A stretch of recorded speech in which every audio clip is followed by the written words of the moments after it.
Hi friends, welcome to Arul Cooking Channel. இன்னைக்கு நம்ம சேனல்ல பார்க்க போற ஸ்பெஷல் ரெசிபி ஈவினிங் ஸ்கூல் முடிச்சிட்டு வர குழந்தைகளுக்கு ரொம்ப சிம்பிளா ஈஸியா அண்ட் டேஸ்டா வீட்ல இருக்கிற வெஜிடபிள்ஸை வச்சு ரொம்பவும் ஈஸியா டேஸ்டா செஞ்சிடலாம் வெஜிடபிள் ஸ்ப்ரிங் ரோல். இது செய்யறதுக்கு ரொம்ப நேரம்லாம் ஆகாது. 20ல இருந்து 25 நிமிஷத்துக்குள்ள செஞ்சு முடிச்சிடலாம்.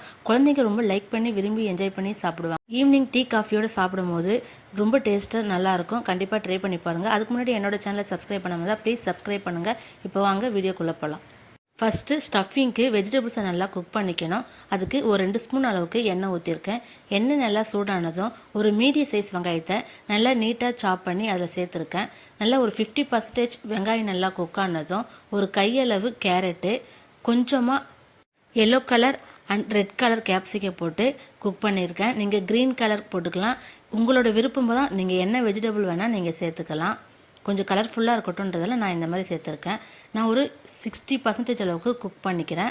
அதுக்கப்புறமா ஒரு கையளவு முட்டைக்கோஸ் சேர்த்துருக்கேன். முட்டைக்கோஸ் எப்பயுமே கொஞ்சம் சீக்கிரமாக குக் ஆகிடும். அதனால தான் லாஸ்ட்டாக சேர்த்துருக்கேன். ஃபஸ்ட்டு அந்த வெஜிடபிள்ஸ்லாம் குக் ஆகிட்ட அப்புறம் தேவையான அளவு உப்பு, கொஞ்சமாக சில்லித்தூள், கரம் மசாலா, கொரியாண்டர் பவுடர், இது 3யும் போட்டு நல்லா மிக்ஸ் பண்ணிக்கலாம். நான் வெஜிடபிள்ஸை நல்லாவே குக் பண்ணிக்கிறேன். ஏன்னா என் வீட்டில் இருக்கிறவங்க ரொம்ப சின்ன பசங்க பொறுத்தவரைக்கும் காய்களை நல்லா குக் பண்ணால் தான் சாப்பிடுவாங்க. 50% குக் பண்ணால் சாப்பிட மாட்டாங்க. அதனால் நான் நல்லாவே குக் பண்ணியிருக்கேன். நீங்கள் பெரிய பசங்க செய்கிறதா இருந்தால் ஒரு 50 to 80% அளவுக்கு நல்லா குக் பண்ணிக்கோங்க. அதுக்கப்புறம் கொஞ்சமாக சோயா சாஸ், அப்புறம் டொமேட்டோ கெச்சப் கொஞ்சமாக போட்டு மிக்ஸ் பண்ணிக்கணும். உங்களுக்கு வேண்டான்னா நீங்கள் ஸ்கிப் பண்ணிக்கோங்க. ஆனால் இதெல்லாம் சேர்த்து செய்யும் போது தான் டேஸ்ட் நல்லா சூப்பராக இருக்கும். இப்போது இந்த காயை நல்லா ஒரு 2லேருந்து 3 நிமிஷத்துக்கு நல்லா மிக்ஸ் பண்ணி நல்லா வேக வச்சுக்கலாம். இந்த மாதிரி வேக வச்சு செய்யும் போது குழந்தைங்க காயை ஸ்கிப் பண்ணாமல் அந்த வெஜிடபிள்ஸையும் நல்லா விரும்பி சாப்பிடுவாங்க. அதனால தான் பெரிய பசங்களாக இருக்கும் போது கொஞ்சமாக குக் பண்ணாலே போதும். இப்போ இது நல்லாவே குக் ஆகிடுச்சு. கொஞ்சமாக கொத்தமல்லி சாப் பண்ணி போட்டு லைட்டாக மிக்ஸ் பண்ணியிருக்கேன். இந்த அளவு கரெக்டான அளவு. ஸ்டவ் ஆஃப் பண்ணிவிட்டு இறக்கி வச்சுக்கலாம். அடுத்து மாவு பிசைஞ்சிக்கலாம். நான் ஒரு கப் அளவுக்கு மைதா மாவு எடுத்திருக்கேன். இது 200 கிராம் அளவுக்கு இருக்கும். தேவையான அளவு உப்பு, ஒரு ஸ்பூன் அளவுக்கு ஆயில் ஊற்றிருக்கேன். நீங்கள் மைதா மாவுக்கு பதிலாக கோதுமை மாவு கூட ட்ரை பண்ணலாம். அதுவும் டேஸ்ட் ரொம்ப சூப்பராகவே இருக்கும். இப்போ கொஞ்சம் கொஞ்சமாக தண்ணி தெளித்து நல்லா மாவை நல்லா சப்பாத்தி மாவுக்கு ஏற்ற மாதிரி நல்லா பிசைஞ்சிக்கணும். கையில் ஒட்டாத அளவுக்கு நல்லா மாவை நான் பிசைஞ்சிக்கிறேன்.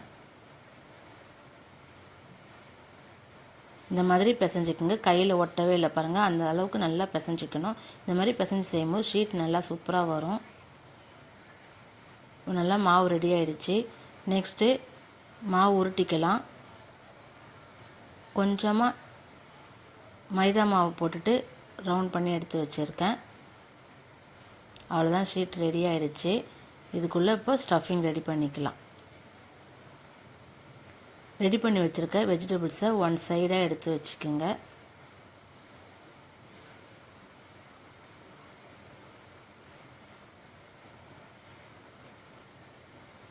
நெக்ஸ்ட்டு ஒரு 2 ஸ்பூன் அளவுக்கு மைதா மாவு போட்டு கொஞ்சமாக தண்ணி ஊற்றி வச்சுருக்கேன். மிக்ஸ் பண்ணி இந்த மாதிரி ஒரு பக்கம் க்ளோஸ் பண்ணிவிட்டு மைதா மாவை தண்ணியில் கலந்து வச்சுருந்ததை சுற்றி கொஞ்சமாக அப்ளை பண்ணணும். ஸ்பூனில் எடுத்து நல்லா இந்த மாதிரி பண்ணும்போது ஒட்டிக்கும், பிரியாது.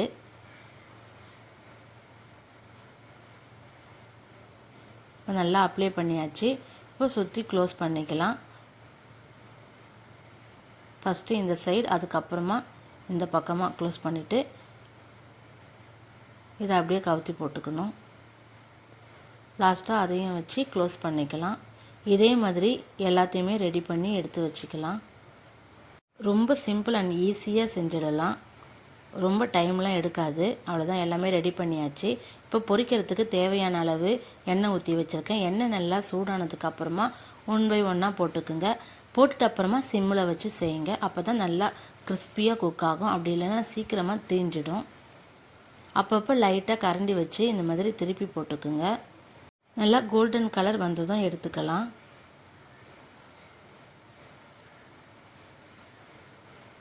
நல்லா ஸ்ப்ரிங் ரோல் நல்லா கோல்டன் கலரில் வந்துடுச்சு பாருங்கள். இந்த ஸ்டேஜில் நம்ம இதிலேருந்து எண்ணெயிலேருந்து எடுத்துக்கலாம். இதே மாதிரி மற்றதையும் போட்டு பொரிச்சு எடுத்துக்கணும். நல்லா ஒரு சூப்பரான அண்ட் டேஸ்டான ஈவினிங் ஸ்நாக்ஸ் ரெடி. குழந்தைங்களுக்கு இந்த மாதிரி செஞ்சு கொடுங்க. ரொம்ப லைக் பண்ணி விரும்பி சாப்பிடுவாங்க. ரொம்ப டேஸ்ட்டாக இருக்கும். நீங்கள் வெஜிடபிள்ஸ் என்ன உங்கள்கிட்ட இருக்கோ அது எந்த வெஜிடபிள்ஸ் வேணால் போட்டு செய்யலாம். கண்டிப்பாக ட்ரை பண்ணி பாருங்கள். எப்படி இருந்ததுன்றதை கமெண்ட்ஸ்லையும் சொல்லுங்கள். அருள் குக்கிங் சேனலை லைக் பண்ணுங்கள், ஷேர் பண்ணுங்கள், சப்ஸ்கிரைப் பண்ணுங்கள். தேங்க்யூ ஃபார் வாட்சிங்.